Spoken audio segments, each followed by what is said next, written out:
why do people continue to stay in karmic relationships or karmic dynamics? So let's break this down, and I'm going to do so in as simple as an explanation as possible. So to begin with, I want you to imagine if we're in a karmic dynamic or a karmic relationship, or we're in patterns of karma relationally within our romantic relationships.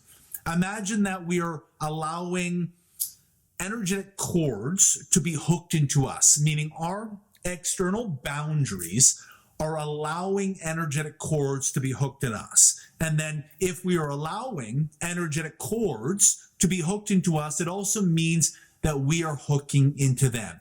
So when we're hooking into someone, it means that we are overstepping our own internal boundaries for some aspect of the ego. So we are hooking into someone for some aspect of the ego, meaning we are overstepping our own internal boundaries for something like approval, validation, ultimately for our survival, because it doesn't feel safe not to. So if we're allowing someone to hook into us, we are also hooking into them. We are using one another for our survival. And so if we're someone who's still embroiled in these karmic relationships that never seem to work out, and it's the exact same dynamic in a different form that predicates off our disempowerment and our suffering, and it feels like we're banging our head against a wall, and we continue to relate relationally through our shadow, very likely we're allowing cords to be hooked into us, or we're hooking cords in some aspect of the subconscious space, the unconscious space, and some aspect of the ego. Okay, so why are we allowing cords to be hooked into us, and why are we hooking cords into other people? The reason being, if those cords were to evaporate or disintegrate or to leave our space and their space, meaning we weren't participating in this conditional exchange of comfort. So what happens is cords like this were involved in a conditional exchange of not intimacy, but comfort. It means we're in this conditional sort of ego exchange of comfort, not intimacy. And so if these cords were to evaporate or disintegrate, our energy would drop.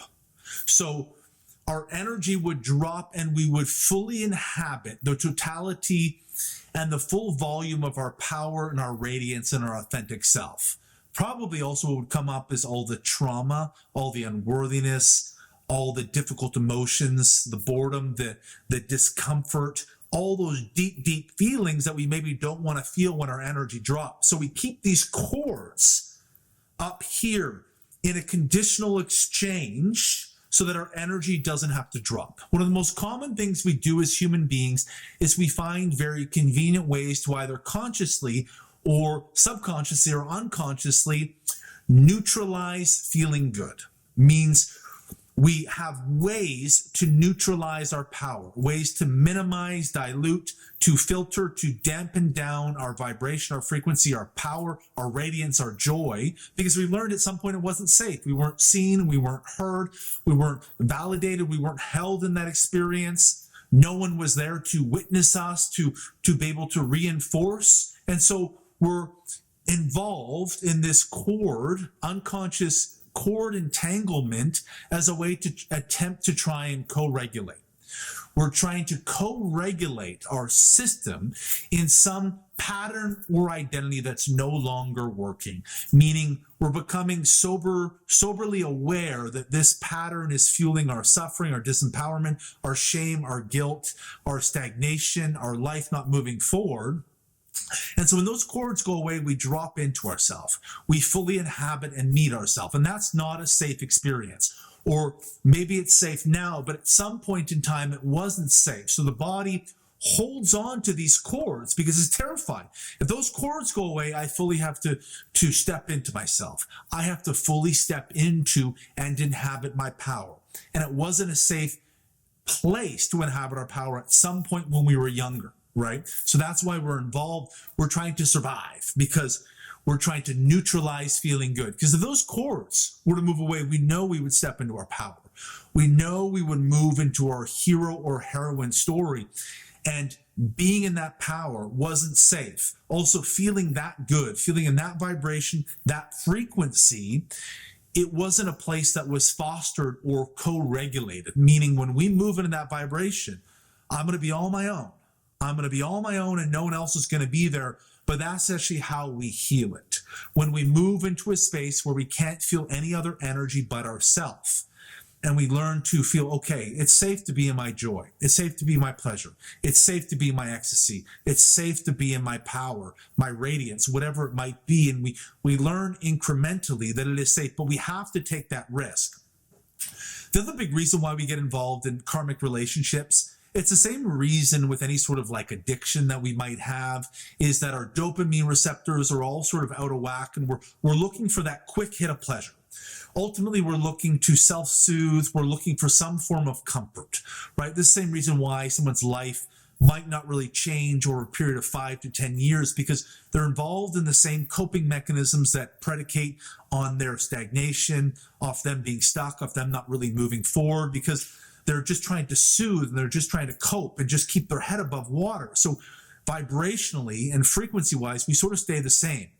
When we're embroiled in karmic relationships, it means we're sort of being involved in relational junk food rather than relational food that's going to nourish us, right? And so what we have to do is we have to experience the risk of being alone, or experience the risk of what happens when we cut these cords and we fully experience the world all on our own. Or we begin to experience ourselves without these patterns. What happens in that space? And oftentimes it's confronting what we fear. You know, it's confronting our scarcity. It's confronting our unworthiness. It's confronting whatever those cords we're protecting. Because when those cords go, whatever we're protecting is going to be illuminated. It's going to be shown to us. And oftentimes what we're afraid of, or what we're neutralizing to some degree, is our power, fully inhabiting our potential, right? And as we meet that, we're like, holy shit. And at one point it wasn't safe.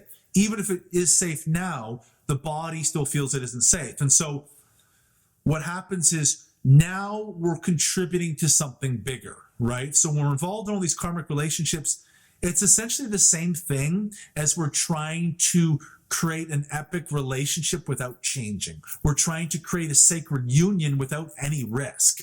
We're trying to call in the relationship of our dreams without doing any of the difficult internal work and alchemy that is required in the journey that we have to travel as an individual to even get to a paradigm where that new type of dynamic can be created. It's the same thing as like being on the shore and trying to get the reward. It's like we want to be totally comfortable, but also have something amazing, right? We want this amazing relationship, but we don't want to give up any of the comfort that these cords, right? So when we're involved in karmic relationships, we're like looking for relational potato chips. We're like, I want sex, or I want connection, right? So we're choosing comfort over ecstasy, right? If we actually experience being alone without the cords, without being involved in this dynamic, faced ourselves for a year, sat in our deepest unworthiness, our boredom, met the totality of ourselves, really felt our energy all on our own in the world, we would trade comfort for ecstasy. And it would begin to show up in what gets alchemized internally inside of you as an individual. Your frequency and your vibration would totally shift. And then the types of people you would mirror and draw into your space would represent also similarly those other people who had taken that same risk, people who had taken that risk for something amazing and epic, people who had taken that risk of wanting ecstasy over comfort. And so they let go of whatever cords, whatever sort of low-hanging fruit was in their life, and be like, I want something deeper. I want to go all the way. And they allow their energy to drop, to fully inhabit themselves when those energetic cords move away, right? They fully inhabit themselves. And so in order to get out of a karmic pattern, you have to take a risk. You have to take a leap into unprecedented territory that you've never really stepped into inside of yourself as an individual. And we're stuck in karmic patterns almost like we're on the shore trying to create something that requires us to go on a voyage and a mission out to sea in order to even begin to align with. So if you're involved in karmic relationships, the relationship of your dreams is going to be on the other side of you taking a journey out to sea. You have to take that journey. If you want epic intimacy, you have to take the full embodied risk of meeting the entirety of who you are, every single part of yourself, uncomfortable and amazing, and cultivate and feel that energy. Because the prerequisite for sacred union is that you need to feel your energy in the wide open space, all on your own.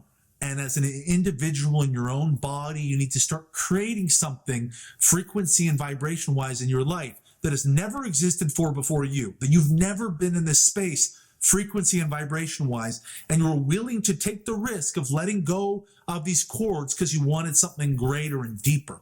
You wanted epic intimacy. So you're choosing ecstasy over comfort, or intimacy over codependence. You want something that is going to nourish and really feel like you're creating something that has never existed before. So the reason why we're in karmic relationships is because it's ways that we neutralize our power. It's ways that we avoid having to meet the full totality of ourselves because at one point in time it wasn't safe.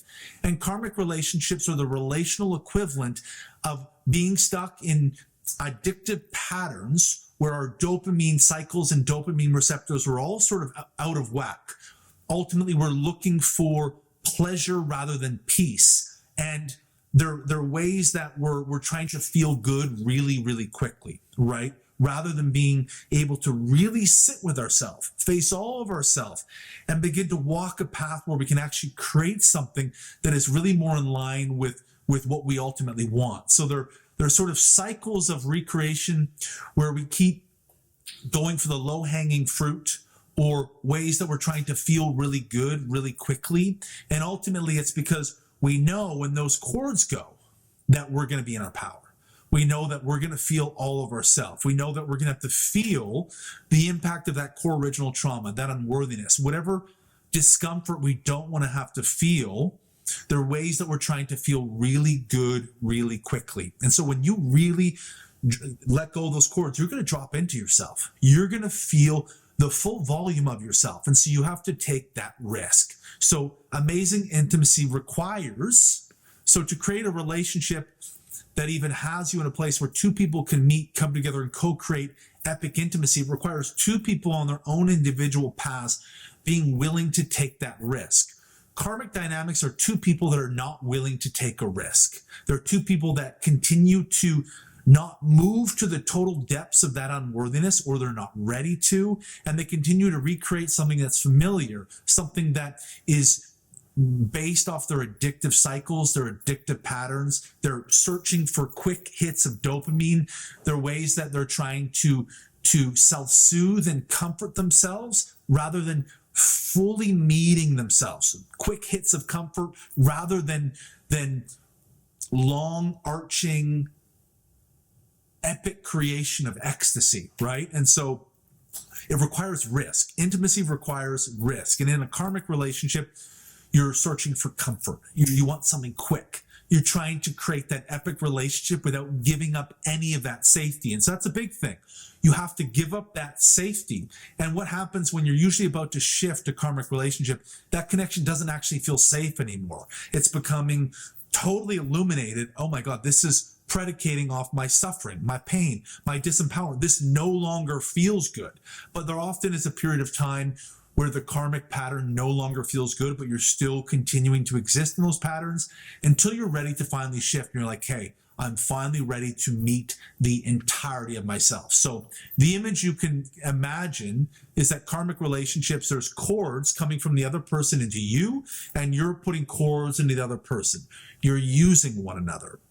Karmic relationships are where we're using the other pole. As a man, you're using the feminine. As a feminine, you're using the masculine for aspects that you're trying to use for something from the ego rather than removing the cord so your energy can drop and you can move into the total sovereign wholeness and embodiment of both your equal parts masculine and feminine energy. So those energies can heal within you.